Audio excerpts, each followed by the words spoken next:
In a studio that's in a basement comes the epic story of how two friends changed the future of the movie podcast game forever. The reviews are in.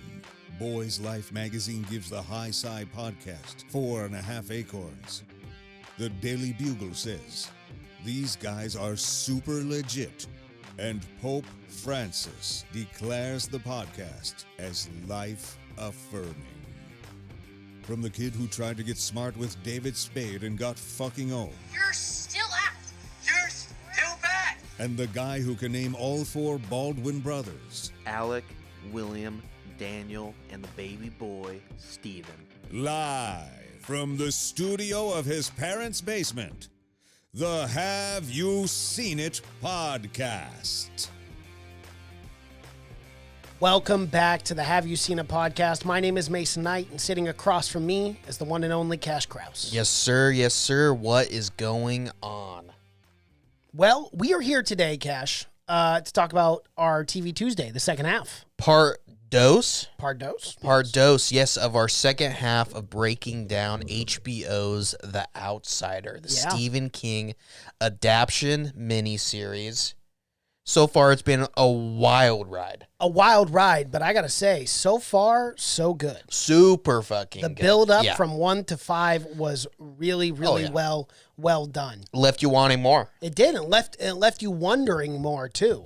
Yeah, wondering exactly where they're going to take this. Because if we remember from episode 5, Holly was coming back from Cherokee City. She's got all kinds of knowledge. She's going to deliver it to the gang. She's about to drop that knowledge. She's thinking everyone's going to be super chill, super cool about it. High fives all around. She broke the case. Right.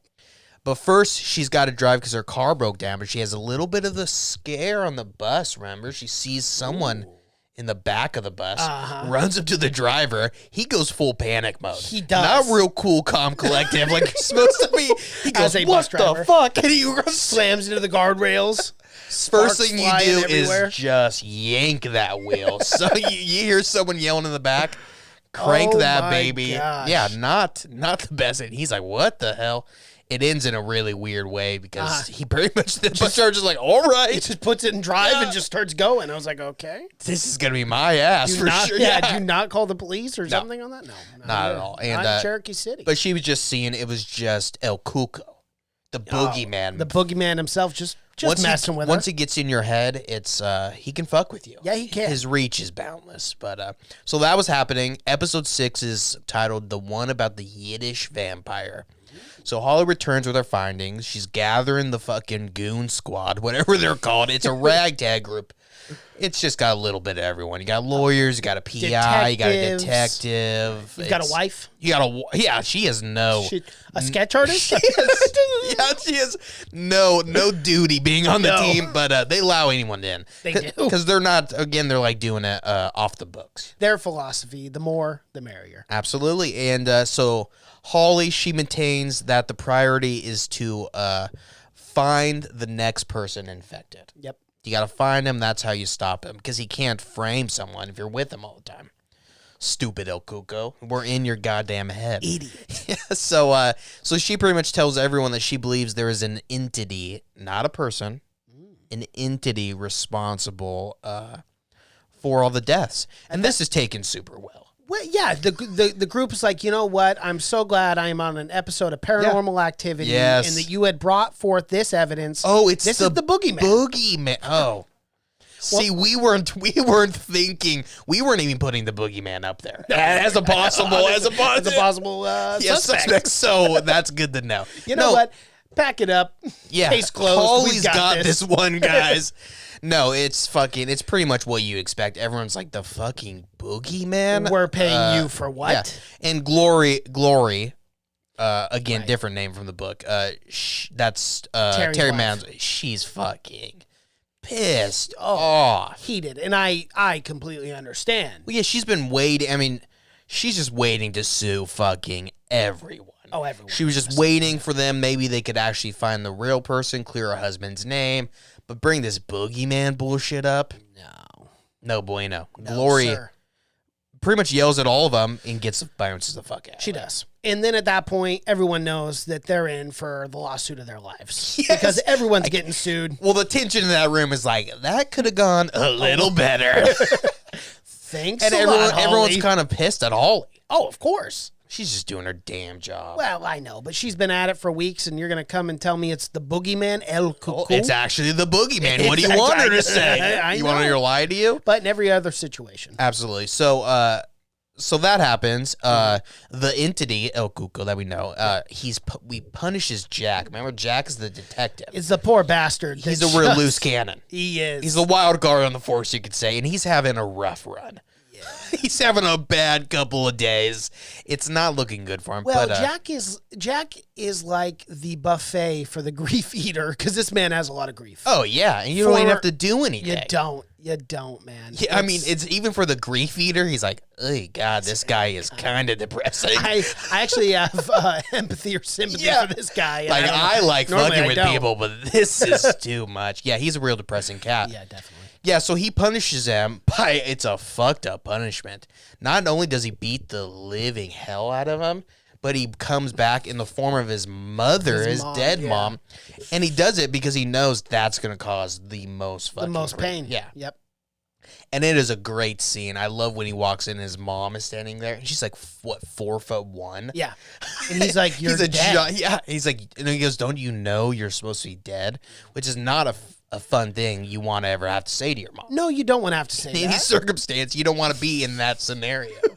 But yeah, he says, Mom, aren't you dead? And she just fucking full on grapples the guy. Yeah, she does. Gets him in a tie. I'm wondering what gym she Yeah, a trained little at. Muay Thai. She immediately goes full mount. She does. And rocks the guy. And it's a bad beating.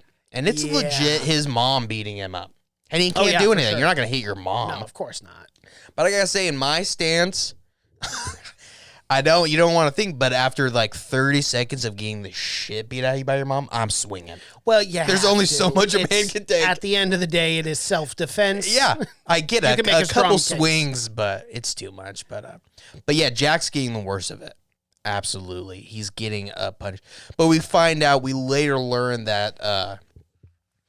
Holly reveals that while he's like molting and becoming the next person, he's weak, so he's got to make a human do his bidding while he's in this process. Which is where Jack comes into play. Exactly. Yeah. But he doesn't treat Jack like a partner. No, he doesn't. More like It's not a slave. 50-50. It's No. not 50-50. It's like, do what I say or I kill you.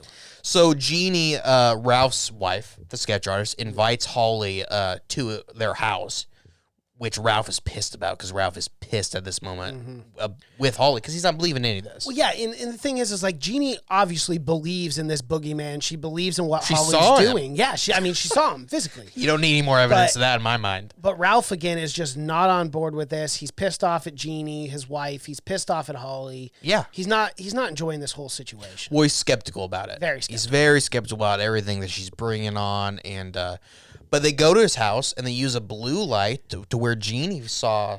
I like that with the blue light, too, how they use the cell phone and just tape the... Well, the just film. literally police work. Just run of the mill police work. I mean, it's shitty whenever someone is just doing their job. We gotta be like, man, that's a good. That guy's a fucking genius. I gotta be honest, doing his job there. That looks great. Yeah, and Ralph is against this whole thing. He's like dragging his feet. He's like, I already moved the chair. Yeah, There's he's no like- indent. He's like pouting. Yeah, exactly. Almost at this point. But they do, and they find a bunch of fucking prints, and it ends up being It's like a... Claude Bolin. Uh-huh. Yeah, so Well, and also they feel like this thing that they're finding, this residue, is the creature shedding. exactly, yeah, it's Like a leaving snake. like a snake or a caterpillar or something. So so Holly, so again they think he's shedding, transforming into his next human. Holly theorizes the host again is vulnerable when he's doing this, so he's got to make Jack do. And Jack's a good fucking host to have because that guy is a deadly sniper. And he's off his fucking rocker too, Yes, so he it's is. easy to pin shit on him. So and Jack invites Holly to visit the barn where Terry, of course, this random guy that you met one other time. Yeah, I just don't understand. Is now he's all in on this fucking investigation. Yeah, we'll drive you up there. And that's pretty much how episode 6 ends is... Well, the last thing that happens is she notices... Because she drops the thing, I forget what she drops, and he reaches down and she sees the same rash on the back of his neck. Yeah, and the gun he's fucking and the gun that he's wielding in the back. Yeah, but that rash is not easy to hide. It is not looking good either. Oh, and he tried to put makeup on. Yeah, he tried to get makeup because his mom beat him up. She beat him so bad that no amount of makeup could it's gonna cover that face. His face is like Quasimodo, one eye's, and even Holly says she's like, "Look, that's what made her drop that thing. You look better without the makeup." Yeah, and then drops the thing. Of course, everyone knows you're not. I mean, you're not tricking anyone. No, you're not. So that's into episode 6. Episode 7, in the pines. Ralph and Alec become suspicious. Alec is the PI who's still on the job. He's still working on it. Which is smart because the detectives they have on the job aren't worth shit. So good to have an outside perspective.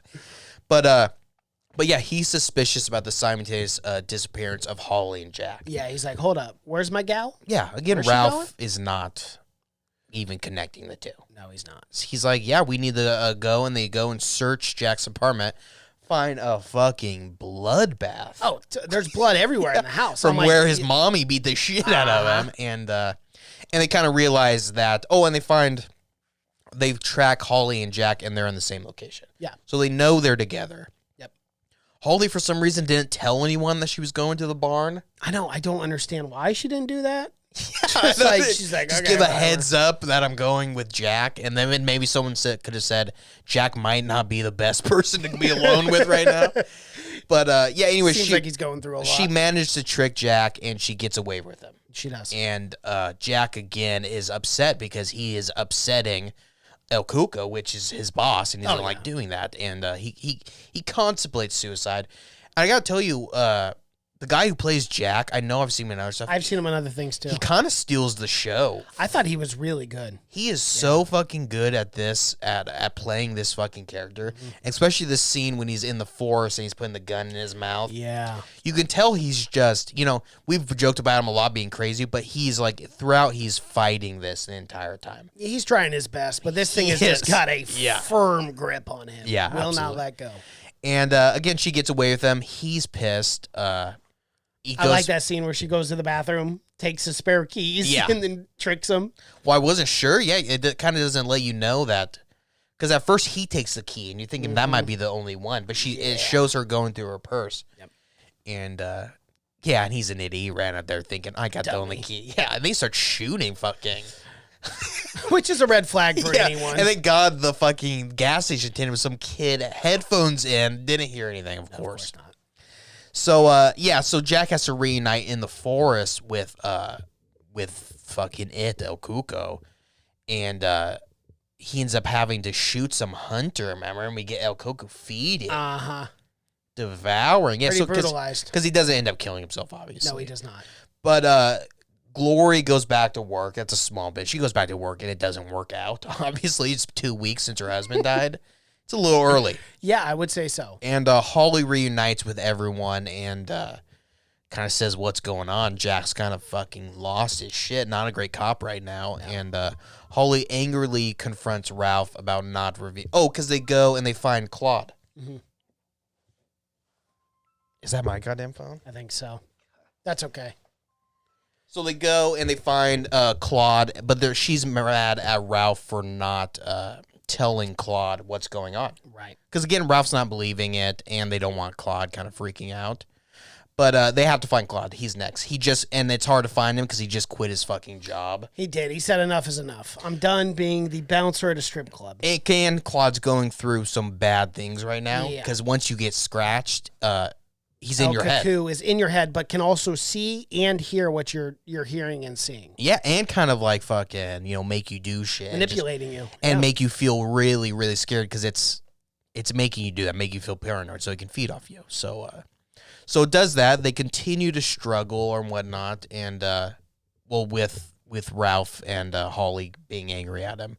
And later that night, Holly awakens from a nightmare of Ralph shooting her, but it's just a dream. It's just a dream. It's just a dream. Yes. That's in episode 7. Episode 8 is Foxhead. Jack lures away. So everyone's waiting for Jack at his apartment. Yep. Because they know he's crazy. And it's revealed that he was like, he tried to be a sniper, but he was too crazy for them. Well, he had passed everything, and then he had one psych evaluation he had to get through, and they said, dude, this guy is off his rocker. We cannot have him. And then they put him... but we know a good job for you. Have you ever thought about police work? Just hilarious. Isn't that funny? It's just... isn't that... Art imitates life. It truly imitates life. Because this movie this show had no idea what was happening in America. Made like 3 years ago, and now look, But it's so funny because he was immediately allowed to become a cop. Mm-hmm. Remember, he bounced around like a warehouse worker, and they're like, yeah, cop for sure. Oh, for sure. Oh, couldn't make the fucking army? I'll tell you a close second. You might like, pal. Crazy hilarious though, just funny, and he makes a good cop. He makes detective. He does make you detective. Flourish in that. The crazy, I guess, just flourish in that environment. But so meanwhile, Claude travels to Cecil, Tennessee, to see. God damn it, and to see his brother Seal. Yeah, his brother Seal, who's just every character in this show is crazier than the last. Yeah, definitely. Seal is like. He's got real bad anger issues. And so he goes and sees him because he wants to get like work or whatever from him, right? Because he's not a bouncer anymore, so he wants to get wisdom. And he also Seals something cool is also smoking that fucking reefer. He smokes reefer all the time, my guy. Cool as hell. Even when cops are in his house, he doesn't care. Says I don't care. He even offered it to the lawyer. Remember? He offered it to Ralph. Yeah. And Ralph said no. The lawyer said, Howie said, roll me another. Brother, I ain't no cop. So they go, and he arrives in Tennessee, but he's taken into custody because Ralph gives tells all the cops to look for this guy and just no matter what, arrest him. I guess you can just do that and not have any reason for it. I guess not. And cops will just be like, yeah, we're down. Look, actually, that's our job. We enjoy. We don't need any reason to arrest anyone. Zero information. You just give us a word and we will get that done. But they arrest him, and Seal, his brother, is fucking pissed. He goes, and this is a really small part. It has nothing to do with nothing to do with the story really. But he goes in, and his brother ends up getting tased and thrown into prison also. For assaulting an officer. Yeah. When he didn't even assault an officer. Because he calls him Forrest Gump. Yeah. But and he goes, Forrest Gump is a role model around here. Fucking love Forrest Gump. So they go. So now they're all traveling to Tennessee to go and get Bolton out of jail. Because they have to stay with them. So they can say they were with him the entire night because they know the entity who is right now in mid-transformation is going to have to go and feed on a kid. So it's shitty because they know they can't even stop it, but they know that they can at least make sure this guy isn't framed. Yeah. Like everyone else. Which sucks for the kid that's going to get fucking murdered, but it's good for Bolton. It's good stop it. Yeah, it's really good for Claude Bolton at least. So this all takes place in the local cave festival. I guess that's a fucking thing in Georgia. I don't know. I know.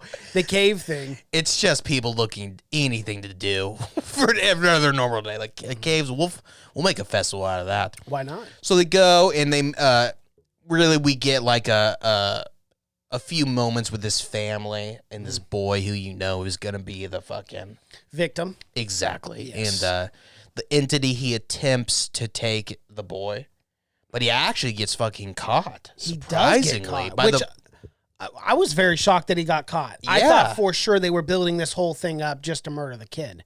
Oh, for sure. Yeah, I thought so. It was a good turn. It was a good twist because he ends up getting caught. The sister's freaking out, ballistic, yelling, "That my brother, my brother!" He gets knocked off his rocker. This is going good. Yeah, this is a great podcast. All of our phones are going off, man. This is ridiculous. He goes and he's going, he's taking the kid, but his sister luckily mad because the kid is like fucking stranger. I'm in. Oh yeah, because he tells him about the caves, the bear claw caves that are no longer in existence. And to me, it's Stephen King, so it's all hinted at. But that wasn't fucking bear claws. I'm guessing something lived in that because El Cuco immediately knew that cave or whatever. Yeah, and no one knew about the history. Exactly. And the closet shows it's like 4 inches deep into stone. I mean, if it's a fucking bear, because they talk about how it was thousands of years old. Right, so the bear was like twice as big. Exactly. But I think it was fucking some kind of monster down there. Oh, definitely. But yeah, and it's cool. The kid, like you said, the kid doesn't die because his grandpa ends up tackling El Cuco. Good for Gramps. And they throw his mask off, and he looks like Bolton. He looks like Bolton, but his eyes are sunk in. It's weird. And the guy, the old man, the grandpa says, yeah, it looked like he didn't have eyes. He tore off the mask, and it looked like he was still wearing a mask. Yeah. Like a face underneath it. So that's pretty much how episode 8 ends. They end up, he gets away. He kind of throws one big guy down the ground, so it kind of shows that he's pretty strong. Yeah. But he's needing to feed. That's the big thing. So the next morning, the local police, they arrive looking for Claude because then now they think he killed they got him on camera. They think he tried to steal the kid. And Ralph and them, they all kind of show the cops. They're like, no, we were with this guy the entire night. He's like a suspect, or not suspect, but a witness in another case, so that's why we're here, because they can't tell these other fucking cops. They can't bring more cops into this scenario. They're like, we got to tell you some wild shit that you're not going to believe. All right, come in real fast. And you guys smoke weed? Because you're gonna fucking need it. You ever heard of the boogeyman? Yeah, you ever heard of El Cuco? El Cuco? So, yeah, that's pretty much how it ends. And they kind of tell the cops to go fuck off. Like, you're in over your head. You are. It's past your. This is cosmic entities you don't want to deal with. And the cops ended up taking the information just fine though, because they realized, okay, well, this guy was with them all night. Yep. After a little bit of questioning. But the big thing is, everyone knows now that the monster is fucking close. Yes. He's in the town. Mm-hmm. I mean, but they don't know where he's gonna go. So that's in episode 8. Episode 9, Tigers and Bears. So because of the entity's power to access information, he gets to know that the group is going to go and look for him because fucking Claude's idiot brother. Seal, come on, dude. Come on. You had one job. I know. Well, he thought he was looking out for his brother because the whole thing is Claude's got no fucking clue what's going on. No, because the lawyer took him down to that fried chicken place that was like 200 miles, I guess. So literally everyone knows that this little monster boogeyman is after, but Claude is just thinking, this is some wild shit. This is a fun camping trip. Yeah, I don't know what's going on. We're getting fried chicken. I'm meeting a lot of new people. This is kind of nice. I kind of like having friends. But the thing about Claude is he knows that something's in his head, so he gets it. But his fucking brother, he's got no clue. No idea. And he thinks by telling Claude about the plan, it's really helping him so he knows what's going on.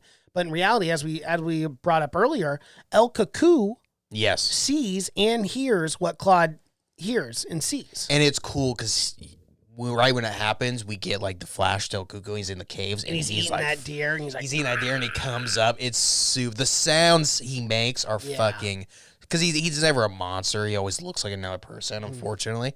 But he makes some gnarly noises. Now he's eating that deer, and because Jack is he's kind of just out of it at this point. He's just sitting at like his feet, and he's eating that deer, and he throws a giant piece of meat in the back of his head.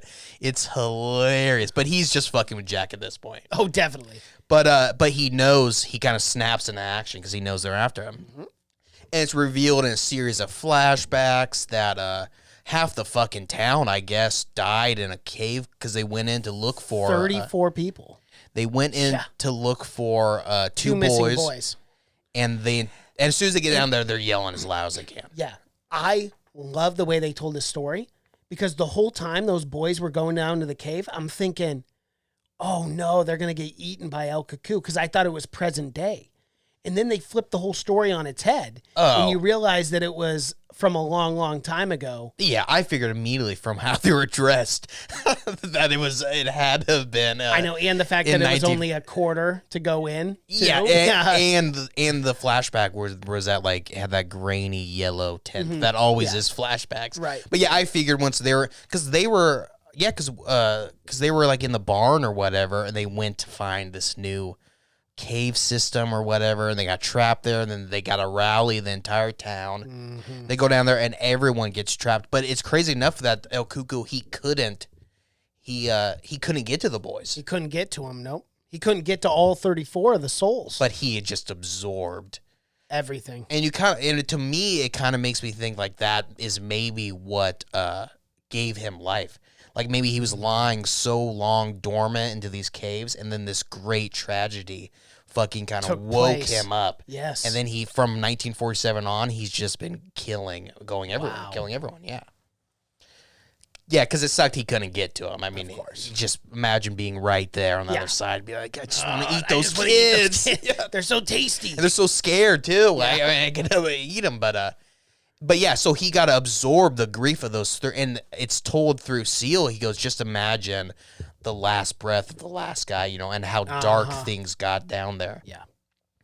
But that cave system, man, it's surprisingly that they ever allowed anyone in there. Because the smallest yell and that whole fucking thing's coming down, man. That thing is coming down. Crazy. So due to the location or whatever involves, that is why he came, because the Bolton family, it's like Seal says, it's like their mass grave. It's like every family has a plot, but their plot is in that cave system. Because they could never get back to him. Nope. Because they never knew where the collapse came from or whatever. It's such a vast system. So that happens. That's fun. That was a fun flashback story. Yeah. Always fun in a Stephen King story. Yeah. So while this is occurring, though, D.A. Hayes learns that another young boy has been killed in the manner similar to Frankie. So Ralph, Holly, and Eunice and Andy travel to the caves. Mm-hmm. They get down there, but again, El Cuco knows they're coming, so he sends Jack out, who Jack early on got all the cops to get away from his apartment so he could go in and get his sniper rifle. Getting his gun and everything and about 9,000 rounds of ammo, which every American should have. Oh, of course. At least 9,000 rounds at your disposal. You're going to need it. You're going to need it for hunting those deer. Yeah, you do. Those deer don't go down for much, so you got 80 rounds. But yeah, I mean, it's military grade, a lot of rounds. Oh, absolutely. A lot of rounds, and he's kind of been prepping for this day. He has. He's one of those preppers. Yeah. You can just tell. You can see it in his face. Yeah. And again, so now they're all going, but Jack is waiting on there in the fucking sniper's nest, and he's a trained sniper. We gotta remember that. Oh, and he's a sharpshooter too, and a real good sharpshooter. And he's fucking batshit crazy. At this point, he's maniacally drinking and combine laughing. all those skills, and you got a great sniper. You do. So that's episode 9. Episode 10, last episode. Yeah. It's must/can't. Must/can't. Howard, Claude, and Seal. They arrive at the scene where Ralph and Holly are already at, and they're being pinned down by sniper fire. Yeah. Alec, the PI, dead. Alec first one to go. Wasn't the smartest move. Standing around. Just driving around, trying to get the keys to drive away and get some help. No, that's not Alec. That's Andy. Alec is the PI who hired Holly. Andy is Holly's lover. Who? Because Alec's the first one to die, gets shot in the head. That's right. And then Andy, being the fucking hero, tries to go, and which was surprising to me, because Andy again is a completely made up character for the show, so I had no idea that his death was coming, and it was surprising. You didn't think, of all people, Andy was gonna die, and it sucked because Holly who hates everyone. She's not a people person. She's she just doesn't have that connection with people. She finally connected with Andy. And, well, that was short-lived because Andy was shot. Yeah, and then exploded. It's a good scene, though. It's a really good scene. And then burned alive. Because Jack, when he does it, right before he does it, he goes, "Man, you should have stayed. You should have stayed behind the fucking van." Because you could tell there was some contempt with Jack shooting them. He didn't want to do it, but he did. He was being controlled. Yeah. Rattlesnakes fucking everywhere because it's the South. There were he literally knew that there'd be so many rattlesnakes that he brought a rattlesnake rake just to throw them up. Like he knew he had a gun, ammo, and a rake. That's when you know you got a problem. Yeah, that's when you know Tennessee kind of sucks. Yeah, for real. But yeah, the rattlesnakes are coming out, and he eventually, though, allows a rattlesnake to bite himself because He's over this. It got too much to him. Yeah, exactly. He felt too bad. He was right about to shoot Ralph. He was right about to shoot Holly. He was. And Holly yells, "Go to hell," because they were talking about earlier, we didn't bring it up, in the car, they were talking about, he was talking about how he believed in hell now, and that it's much worse than he could have fucking so she damned him to hell. Exactly. Yep. Old school. Well, it worked. It doesn't work a lot. It doesn't work a lot. 10 times in out the of real 11. world, you see a shooter, do not run up. I run out and say, damn you to hell. Damn you to hell. Because he won't even blink. He'll just pull He's the like, trigger. yeah, I know. I know. I know I'm a bad person, obviously. That's why I'm up here. But, so Jack, he gets bit. We only see him get bit once. By the time he comes down, it looks like he was thrown into a snake pit. Yeah. Well, and I think, too, El Cuckoo is literally tormenting him because he has every pain receptor on to 100. And you could just tell every movement for Jack was just like hell on earth. Yeah. Well, I think he needed the snake to bite him to kind of fucking snap it out of it. Yes. Because we see as soon as that snake bites, El Cuckoo kind of whipped his head back because he was feeling he was losing control. Yep. And he kind of knows he's fucked. We saw early on that he can be scared when he's running through the festival or whatever. You see this fear in his eyes. He was terrified. Or whatever. Yeah. So you know he's weak or whatever. So Jack is now out of there. He kind of did what he was going to do earlier and finished the job himself. Right. So he basically tells them, "Hey, he's in the caves. Kill him, please." He begs with them, and then he blows his own head off. Please kill that fucking thing. With a shotty. Yeah. No, with a sniper. Or with a sniper, I meant. Which is the same thing. The same. It's just as devastating. Yeah, trust me. The same conclusion. Well, with the rounds he was using, it's just as devastating. He was using big boy rounds. Well, he took Alex's face off, so. He did, and he shot Bolton's brother, Seal. He did shoot Shield. Damn near shot his arm off. Yeah. That's how big of the fucking rounds he was using. Oh, and we got to talk. Howard died as well with the gasoline trying to save Andy. Yeah, which I thought maybe he wasn't going to die because it was kind of a lame death. Yeah, it was kind of just because his arm was on fire. I thought maybe they were just going to pat him out. Yeah, pat him out and bring him. But it goes back to him and his fucking entire body. No one patted that man out. No, they just let that guy burn. They let him burn alive. Yeah. They said, we're going to cut our losses. It was crazy. Howard's dead. Yeah, and Howie was just a lawyer. I know, poor soul. Yeah, he was a good guy, though.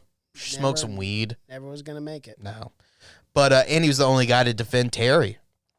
In all fairness, he was. So, he was a defense lawyer, so it was kind of his job. Didn't have a he didn't have a choice. So they're going and they're going to go confront El Cuckoo. Well, whoever's left, Ralph and Holly, are going to go down there and confront him. And it's it's what you wanted the entire series. Because you get them and you get Holly asking all these questions and Ralph who's finally, accepting it. Because his wife is like, you can't go in there and expect to fight him if you don't believe who he is. So you gotta fucking do it. And he finally accepts it. But he doesn't want to know any fucking answers. Nope. He just is down there for business. But it finds out that if you raise your voice level 1 octave, the entire cave system is collapsing. I did love the dialogue, though, between El Cuckoo and Holly and Ralph. Oh, it's awesome. Yeah. Well, I love the dialogue between Holly and El Cuckoo when she's like, "Who are you?" And he's like, "I don't know." And she goes, "Is there more of you?" And he goes, "Is there more of me?" And it's cool because he's not fucking with him. No, he's not. He's such an old creature or whatever. He really just doesn't fucking know. Yeah. But he says something like, "I've always felt other presences." Mm-hmm. So it's cool. And if you know anything about Stephen King, you know all these books and everything are related in some way. Yep. So you have to assume when he says something like that, he's picking up on other villains, referencing other people. It and Children of the Corn, all these other evil entities that exist in this world. So it's cool. And he kind of is just happy that there might be others. That might be a team up in the future. And he's thinking, like a super villain. Yeah, but he also knows that they can't shoot him here because of the cave system. So he kind of gets the upper advantage because he wasn't running; he was just waiting for him. He was. And he says, "I can't let you leave now." But fucking Bolt Claude didn't have any intention. Well, no. He just runs in there. He does run in there, guns ablazing with his little shotty. They're like, Claude, take it easy. We're in a fucking cave system. Dude. There's a reason we haven't these things packed this falling? guy full of lead yet. But no, he goes in there, shoots him. He does. And it fucks him up. It does. It fucks him up, but Well, he's right, he's playing. playing possum. I got to connect to Pennywise, you know? That's what Pennywise did, too. That is true. Pretended to be dead, always. Pretended that he was this big weakling. But, yeah, so he shoots him once in the gut, shotgun. Fucking cave goes down. The entire system is fucked. Ralph and Holly barely make it to a safe place where they can hide. And, Jack gets pinned. Or not Jack, but Claude gets pinned by a rock, big rock. But Kuko's down. He is. They kind of say, and he also got stabbed by whatever those fucking rock formations are, stalagmite, whatever those are. Wow, that's pretty good. I know my geology. Yeah, you do. So, Yeah, you do. So yeah, it's looking good. They're right about to head out. Holly and Claude. Yes. They say, But, Ralph forgets his wallet. So he's got to go. "Shit, gotta get back, Did guys." I use my card down here? Did anyone see me take my phone out? I could have sworn. Can't find it. Well, really what happens is he sees, Ralph encounters a vision of his dead son, and he knows that thing's still fucking with him. Yeah, he's still alive. Exactly. And no one else sees it.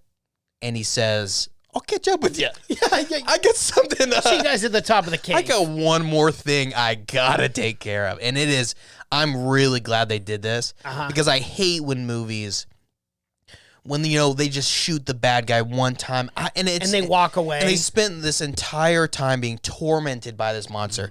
If I get tormented by this monster for months and weeks, at the end, I'm stabbing this guy. I'm cutting off every small piece, throwing him in a river or something, just making sure he's dead. But finally, someone actually does it. Thank God. Yeah, and Ralph comes up because he knows he's fucking fake. Oh, yeah. You piece of shit. And then Cuckoo kind of fucking, he laughs. He tries to put his hand up, and Ralph stabs him. But smashes his head, and it's so smart. It is. I'd be perfect. I'd be burning that body. I'd be smashing it, then be throwing dynamite in the cave, collapse that thing on it, then run over all the rocks. Just make sure he can't get out. I love the dialogue with Ralph and El Cuckoo too. More specifically, just Ralph. But when he's talking about just in general what he could do. He's like, I could bring scientists down here. We could make you into a museum. People would be probing you for centuries. It's awesome because he's fucking with it like it fucked with everyone else. And it does. It scares whatever fucking he is. Yes, I mean, it does. It does. It scares him. And but no, he's like, on second thought, old Rocky. He's got another. Yeah, have you ever met my friend? And he brings up the big fucking rock and smashes. He crushes his head in. Yep. Which is the way to go. And Holly sees it, and she's like, fuck yeah, that's smart. She gives him the little finger Because Holly guns. did try to stab him in the heart, but I don't think that thing's got heart. No, it doesn't. I mean, it might have multiple heart. I mean, who knows what it is, but I like it because after it kind of, I really liked that it didn't just go black right there. It explained how they were going to go and kind of all lie story. about it. Yeah, exactly. It would have been so easy for them day, to just go black and do credits and be like, oh, and they just lived happily ever after. Right. But at the there's end of the day, so the much whole, that they, exactly. Yeah, the whole objective of what they were doing is trying to clear Terry's name. Yeah, and there's so it would have sucked to go right to black. Yeah, and there was so much that they had to do to, I mean, there would be so many questions, obviously. So many. Yeah. So they had to make sure that they all had the correct story and everything, and that the Terry was innocent, and they all had to agree, and that Bolton, Claude said that it was just a mistake that he saw Terry, and that he was just he thought it was someone else and whatnot. So I'm really glad they really went into kind of depth. It was like 3 minutes, of just showing how they tied it all together, and how Terry ended up getting his name cleared because the DA came out and admitted wrong, which is rare to get. Oh, of course. But there were mixtures of DNA. Yeah. In the evidence. But an admittance of guilt, that means you're free to sue everyone. Oh, yeah. Because usually they'll take it down and settle out of court or whatever and never admit guilt. No. But you were super happy to see it because of Gloria and what she fucking went through. And how she, at the very end, you saw just a little bit of her real self when she was like, "Oh, we're fucking suing everyone." Yeah. That was awesome, I thought. But mid-credit scene, Holly's shown to have the same cut on her arm given to the other victims. So it's possible that is what we have to. It's possible that they're gonna leave. Oh my gosh. It open. I did not see this. Yeah. Oh yeah. Credit scene. Yeah. Credits roll, and Dang then she it. has. That's frustrating. She's got the same cut. I have to bring it up though. Holly Gibbon. She's in 3 other Stephen King novels. She's in the Mr. Mercedes series, which is a trilogy of the evil car. No, that's Christine. I know it's Christine. But, I'm joking because of the Mercedes. Yeah, but yeah, she's in 3 other books, and that's where she got. But it never mentions that at all. So she has a huge like history with Stephen King, or with the novels and stuff. Yes. So it might be a whole another thing with her. I don't see it happening because there's no source material to go off of. But I guess he did change it enough where maybe he could go. But I don't see Holly becoming the bad guy. It's still cool to do, though. Oh, that well, kind of leaves you open, and his show. I mean, you got to do it. If you think your show is even going to be 1% successful, TV execs, they're like, make it a little cliffhanger. We might cash in on this 10 years from now. Yeah, exactly. You never know. You never know when we're going to want to make some more money. But so maybe that's the only reason. But I thought it was cool. I thought it was a well-done series, And I thought it was cool that they left it open and made it seem that El Cuco's still alive. And maybe it's going to... Another tragedy is going to have to happen before he can rise up again and start fucking. But him and Pennywise team up? Oh, man. That's a dream team. It is the dream team of children killing. The only thing is I don't think there'd be some argument on sharing the children. Right? And then which child gets which feeding. Yeah, it's real dark. And something that I thought was cool, too, was, we compare the two, but this is a different monster from Pennywise. He's not that... Pennywise, you felt that he was a god, and and with this one, I thought it was cool that he had to get some of your DNA. Where Pennywise, he just becomes anyone, because he's literally the embodiment of evil, so he can become anything. But this thing, El Cuco, he had to get some DNA. He had to get down dirty. And I do like the kind of doppelganger story too, where it's like, and then it morphs into you and has your DNA, because that really is a terrifying concept. Oh, yeah. To know that you could be framed for something is awful as a child murder, and it could be pinned on you because of a doppelganger with the same DNA. It's a cool concept, and I know Stephen King does that. He tries to take these real fears that we have as human beings and intertwines them with supernatural aspects of a story. Well, he just takes it, and then he's like, what if I could take this so far that I make this entire lore behind? Because everyone's scared of being framed, right? That's a fear everyone has. Rational fear. Yeah, exactly. That's a fear everyone has. What if someone frames you and they leave all this evidence and you can't say anything? But it takes another step. Well, what if there was an exact copy of you going around and then this copy is also this ancient fucking monster. It really is a great idea too. Oh yeah, that's what Stephen King does with all of his shit. Yeah, and the characters too were so believable. The detectives were believable. Oh yeah, the PIs were believable. It was just like, yeah, I love this show. I did too. I can't speak highly enough of it. I would recommend it to everyone. Which is weird because I hadn't hear anyone talking about this. Nor did I. I actually forgot this was even out until you brought it up again, and I was like, oh, duh, The Outsider. Yeah, Ben Mendelsohn. Yeah. It's crazy. I think for sure it's going to be nominated for all kinds of Emmys and shit because it was really good. But yeah, I'd recommend it. Yeah, same. So would I. Alrighty, well, does that conclude The Outsider? That's all I got. That's TV Tuesday. Thanks for watching, everyone. If you're watching on YouTube, be sure to subscribe to the channel, like this video, comment below. Social media pages, Twitter, Seen It Podcast. Cash is on Twitter, that's just Cash. Instagram, Have You Seen It? Facebook, Have You Seen It Podcast? Listen to our podcast in audio format, Spotify, iTunes, SoundCloud, Google Play, and Stitcher. My name is Mason Knight. That is Cash Kraus. Thanks for watching, and until next time. Bye.